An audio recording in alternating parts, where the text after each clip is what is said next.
What's up, everybody? This is Warhawk Beyond 2040 in the house, bringing to you another edition of the Batwoman review series of Season 1.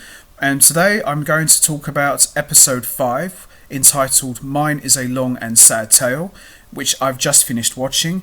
And I have to say, even though this episode didn't have as much Batwoman action, which it did, but not as much, I found this episode to be very refreshingly different compared to the other episodes, and they took a very different approach with this one. This episode focused more on about what's happened to Beth after the crash, where she'd been during the years that she was missing, and how she became Alice, as well as her connection to the mysterious figure that was alluded to last week named Mouse.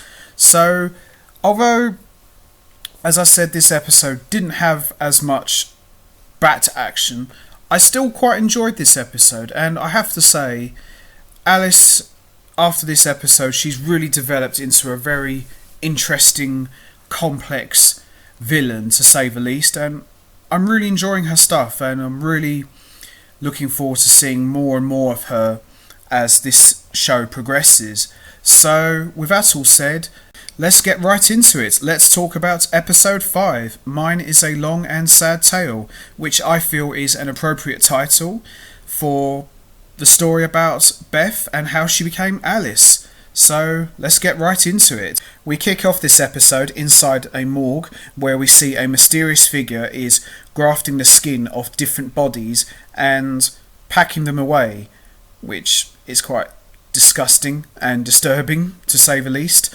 But we learn that the person who is doing this is none other than Alice, and we don't know what her motivation is for doing this, but we will learn about that as we go along here. So Kate and Luke are trying to track down this mysterious person who is behind all these series of skin thefts, and they learn that it's Alice.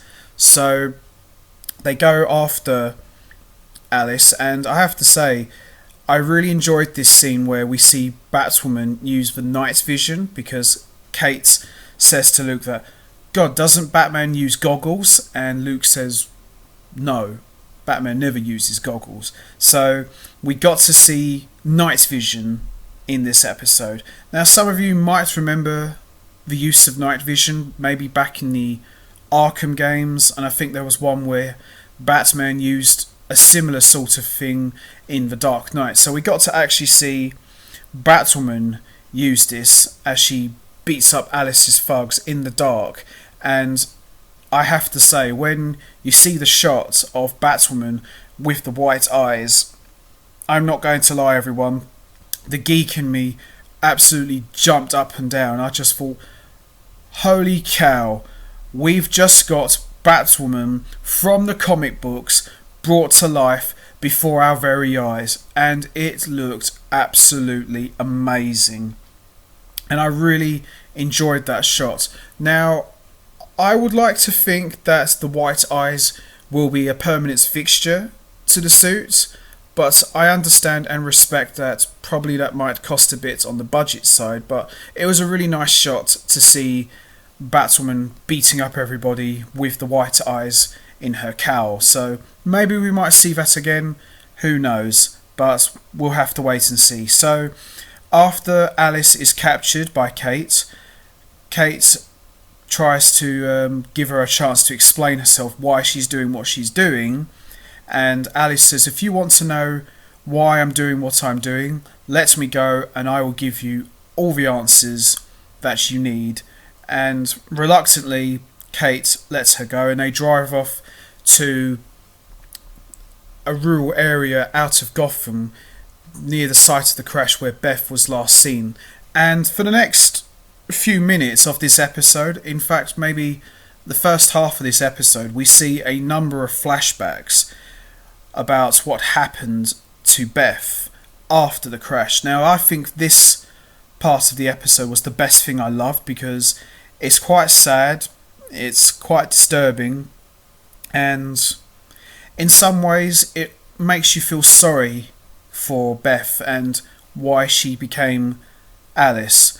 What basically happened to Beth is, after the crash, a man takes her to where he's staying, and he has a son named Jonathan Cartwright, who we learn here is the mysterious mouse that was alluded to in the last episode. And he's disfigured, and his dad says to Beth that, don't worry, I'll keep you safe here, and I'll let the police know that I found you.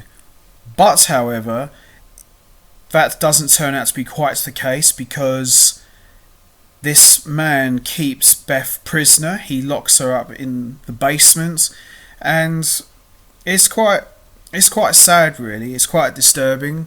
And as she tries to call for help, and she stopped from doing so it is quite sad to see what Beth had to go through after the crash. I mean, being in a car crash is bad enough, but when you're captured by some weirdo who's trying to stop you from escaping, it's quite disturbing, and it's quite sad, really.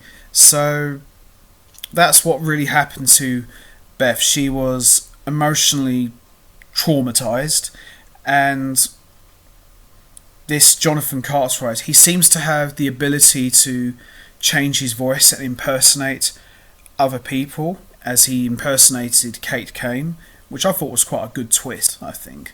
So we got to see more of that. Catherine tells her daughter Mary the truth about her deception, which leads to Mary going on a drunken binge and indulging in pizza, and she goes to Luke for help, and she tells him that if Kate does come back, I know I'm not the greatest stepsister in the world, but if you do see her, tell her that I need to talk to her. It's really important. And you basically see her sitting there in Wayne Tower as a complete emotional wreck, just drowning herself in pizza. So it was quite sad, maybe a little bit funny to see that, but I felt sorry for her because she'd just been lied to by her own mum, so she was quite sad. So it was quite sad to see her break down before your very eyes. We also see Kate is locked up and drugged in the basement, which was the very same basement that Alice was locked in when she was a child all those years ago, and Jacob and Sophie try to stop Alice from making a mistake, and he tries to convince her to come back, and she ends up stabbing him, and that was quite an emotional moment. And it was kind of a bit of a twist because I wasn't expecting her dad to get stabbed like that, so that was quite a bit of a shock for me. So after Jacob recovers and Alice has got away with Mouse, she now refers to him as her brother, the last final shot we get of this episode is we see the two of them together, and she presents him with a gift, which was all those skin grafts that she was cutting up from the beginning of the episode. And she tells Mouse that you can be whoever you want to be and I will help you, and the two of them start laughing very crazily. So that was a really cool way to end this episode, I think. So overall, I have to say, a very different episode to the week before, but I really enjoyed it. I'd like to see him get back to more Batwoman stuff, but I really enjoyed this episode a lot because we finally got to learn more about how Alice became who she is and what happened to her as Beth after the crash. So overall, very good episode. So I'm going to leave this here for you guys. What did you think of episode 5? Did you enjoy it? What did you think of the Alice flashbacks?